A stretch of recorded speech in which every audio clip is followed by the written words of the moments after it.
Hello YouTube, and welcome to another rolling review. I am Wheelchair21, and on today's review we have AC01. Yes, I've finally gotten AC01 Kamen Rider Gaim Orange Arms. And as you can see, I've already placed his helmet and visor into the actual orange arms itself. And well, this box is pretty basic. It is the first of its line, and it shows some pretty cool features. It shows the accessories of the actual Muso Saber and his Daimaru. I keep forgetting the name, and I don't know why, but it's his orange slicer. And it also shows you the AC2 and the ever lovable but only used twice actual Gaim banana arms, which I think looks actually pretty good on Gaim. I still need to get Baron, but anyways, let's cut down to the actual insides and contents of this box and the figure itself. Arms Change 01, Kamen Rider Gaim. Well, since he is the first of the line, but I've reviewed him several times before, as in Jimba and Kajidoki, you can see his body has the basic structure for most Gaim-related fit Kamen Riders. Now, the cool thing about Gaim has always been his actual details on his forearms and his actual upper thigh, on his outer thigh area. I've always liked that, and I've always liked his actual leg guards. I've just liked the design and the shape that they've taken it in detailing the figure. It's always been one of the best and splendid parts, I think, of the actual suit in my personal favor. That's actually why I tend to like the riders that use Gaim's base suit, like him and Zangetsu. Even though this is not their full armored state, I just tend to like how it's just patterned. It's just a nice, cool, just design, honestly. Now, the actual orange arms, it's pretty nice, cool, bulbous. I like that the aspect here was reused for the Kachidoki lock when it had that weird in-between stage when he crushed the orange. But I gotta say, the cool thing is, like most of the arms, they all open up and break down when you attach it to the figure, which it clips onto the little shoulder clips right here.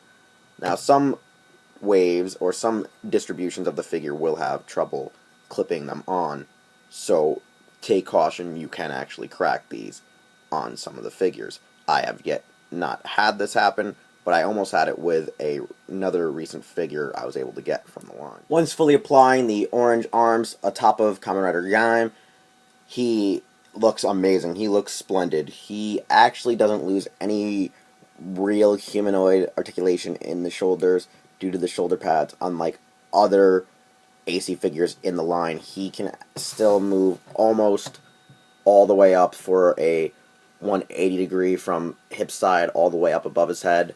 There is some restriction though because of the frame, but not enough to truly hinder humanistic reaction. Honestly, I like it. It's great. The cool aspect about his weapons are some details are missing. That's one thing you're expected. But the overall aspect of combining with the Muso Saber and becoming a full actual Naginata is still left intact. That's the cool part. That's the great part. That is one of the best aspects that this toy can have. But now, it's evaluation time. This figure is a basic line figure. It is the cool part about the show. It's about the toys. It's about the gimmick of swapping the arms.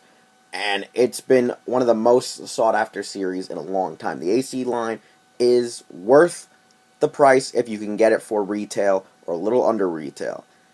The problem is they're overpriced due to their value and their want. Now it's kind of mingling out since the show is almost over and all the figures have been issued out and some are getting reissued over time and for the supply and demand that has been asked for these figures. Honestly, with Gaim itself, the body's been reprinted 3 to 4 times, with the inclusion of Kiwami, which is coming out very soon. The thing I like about the body molds are the updated form of a Sokachu Henshin, which was first established with the Final Form rides and Kiva. Kiva and the Final Form rides were the first figures to start using a full Sokachu Henshin mold, which had a different plastic mold, which did not cause the double-jointed finger hand gripping ability to not corrode any road, breaking the toys. The problem about these are, since it's on a pin joint, they can break over time, or they can be so loose that they cannot even hold the weapon. Some of the weapons that are molded for the figures are too thick for the actual hands to grip on, so they will be a little bit more free to move in the actual hand itself. Honestly, I like the toy. It's worth getting. I'm a fan of Gaim. I'm a fan of the AC line. And the whole fad is phenomenal. It's bigger than the Kamen Rider double fad. Because, I mean, the double FCs didn't really sell. It was only Axel and Fang Joker that were like the real wants from that line. O's OCC line was bad. Wizard's WAPs were bad. Forza's form changes were bad. But the Gaim AC line is an aspect people want, people love to have, people love to play with, unlike the figure arts, which are just to be display purposes only to show the aspect of the suit. Honestly, you can find it at CS Toys, Hobby Link Japan, Hobby Search, and I think I went through all three of the ones that I actually shop at. And you can get it from your middlemen if they can still supply you with them. Anyways, it's worth getting, honestly. Only if you love Gaim and you love the AC line. But if you don't really need to have it. Just get your figure arts if you're a real figure arts fan. Or if you're not a fan of figures altogether, just get your roleplay. That's the final verdict. Anyways, I'm Wheelchair21. This has been the rolling review for AC01 Kamen Rider Gaim Orange Arms. You can find this review here on YouTube or Hirotaku.com. Check out Hirotaku.com. Follow them on Facebook, Twitter, and check me out here on Twitter, Instagram, and YouTube. And all the plentiful podcasts over at Raijo Nihon. Anyways, we'll see you next time with AC Duke.